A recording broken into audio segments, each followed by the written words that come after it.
are being unfairly targeted. Search and rescue crews were out in Provo Canyon today for a small slide that injured a skier. Their message coming up. Deer Valley and Intermountain Healthcare joined forces on the mountain to give away a critical piece of protection. What it is, straight ahead. KSL Live at 5 starts now. Good evening. A close call for a backcountry skier suddenly swept up in an avalanche. Now, it happened in the Aspen Grove area past Sundance Mountain Resort. News specialist Matt Rascone is in Provo Canyon right now with more on the rescue and an important message to others planning to go out this weekend. Matt?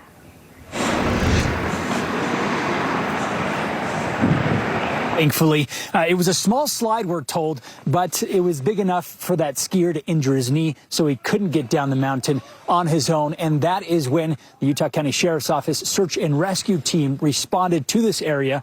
They jumped on snowmobiles, a side-by-side with tracks, drove up to a steep area called Bob's Knob, found the 26-year-old skier and took him down in the side. Rescue crew members told me they've had so much snow in the area that in some sections, if they were to hop off the snowmobile, they would be up to their shoulders in snow. They stressed anyone headed to an area with snow and slopes has to be prepared and be aware of your surroundings. Just be careful when you're skiing on the out-of-bounds area, especially this season where there's this much snowfall. We're obviously very concerned with avalanches. This area, they do a lot of really good avalanche control, but they can't hit every mountain where they suspect it could be. The skier was with someone else when it happened, did not get trapped. Thankfully, he also did not want any medical treatment. The area where it happened is just 20 minutes or so from Bridal Veil Falls, where we saw a massive avalanche recently. Now, coming up in the news at 6, we actually talked to one of the search and rescue crew members who went up the mountain to rescue this guy, and also an experienced snowshoer who comes to this area regularly, gives us some of what she does to make sure she stays safe when she comes out in the snow. Matt Rascone, KSL-5 News. Yeah, can't get too many reminders out there. All right, thank you much. And Kevin, man, look at that shot from Chopper 5. At 9 a.m. right here on KSL. Rescue crews are warning backcountry skiers and snowshoers out there, be prepared before heading out this weekend. Earlier today, they rescued a skier who got hurt in an avalanche. This specialist Matt Rascone in Provo Canyon with more on what exactly happened and what they want people to know tonight. Matt? Yeah, Mike, avalanche risk was actually low to moderate today, but crews said it happened just up this mountain, a popular spot for skiing and snowshoeing, especially this year when we've had so much snow. Oh, this winter is epic. It only takes a minute up the canyon. Usually we wear micro spikes on our shoes to see the difference. But this definitely is a snowshoe winter.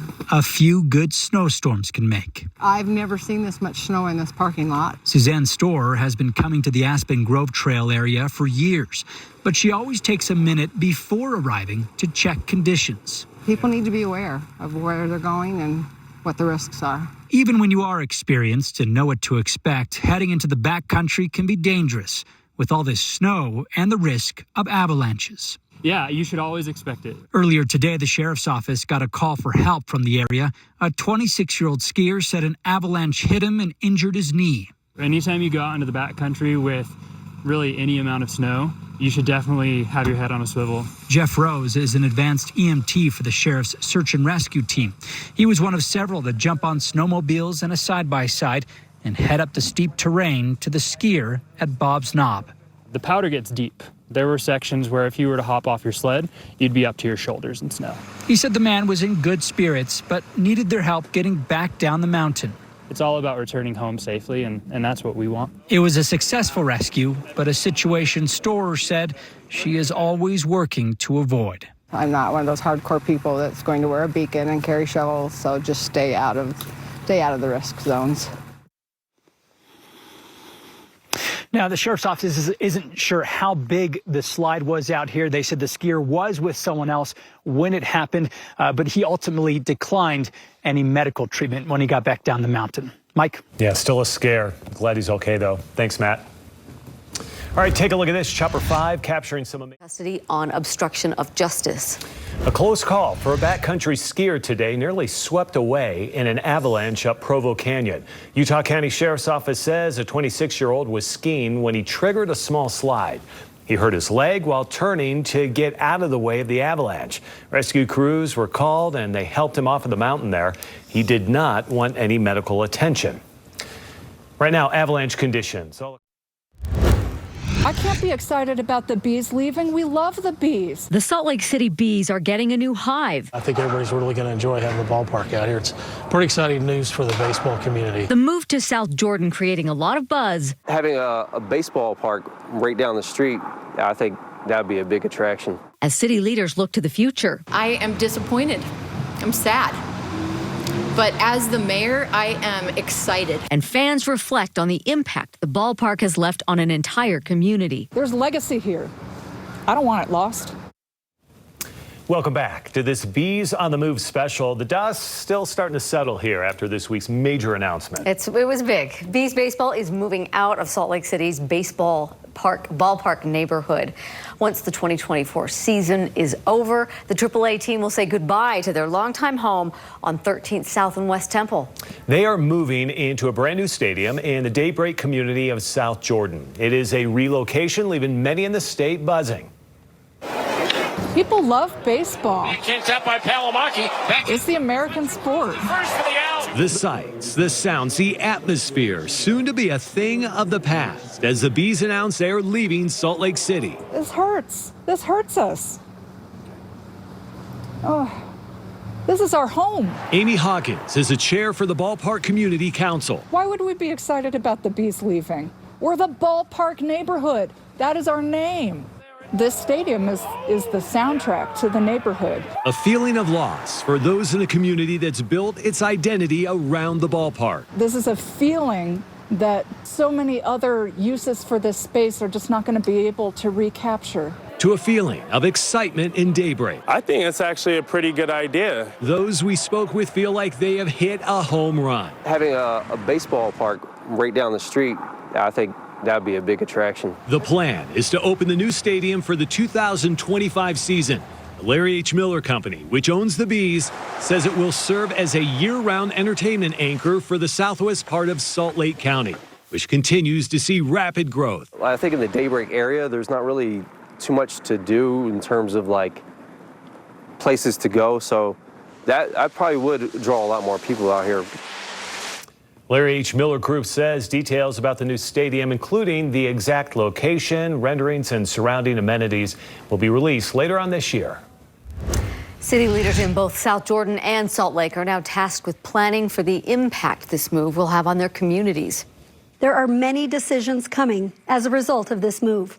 We're excited to see the future of the 1,300 acres of undeveloped land in the Daybreak community. South Jordan's mayor says the city council will work closely with the Larry H. Miller Company to ensure this project is successful. The mayor of Salt Lake City says while she's sad and disappointed, as a fan of the Bees, she's excited about what the future holds for this 13-acre lot where the ballpark has stood for decades. My promise to the neighborhood is this site will not become an empty pit or a public safety risk.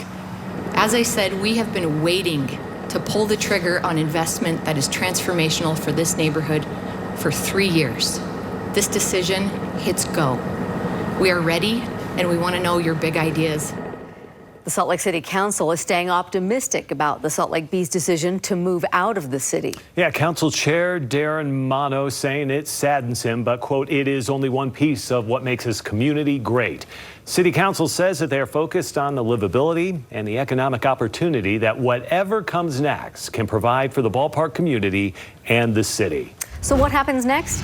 Well, Salt Lake City wants to hear all your big ideas on what could be built on the Smiths Ballpark site. Yeah, they launched a design competition and they're calling it Ballpark Next. Here's how the whole thing works. Anyone can submit ideas in one of 3 categories: residents, post-secondary students, and development professionals. Then a committee made up of community members, city officials, public and private stakeholders will pick the winners.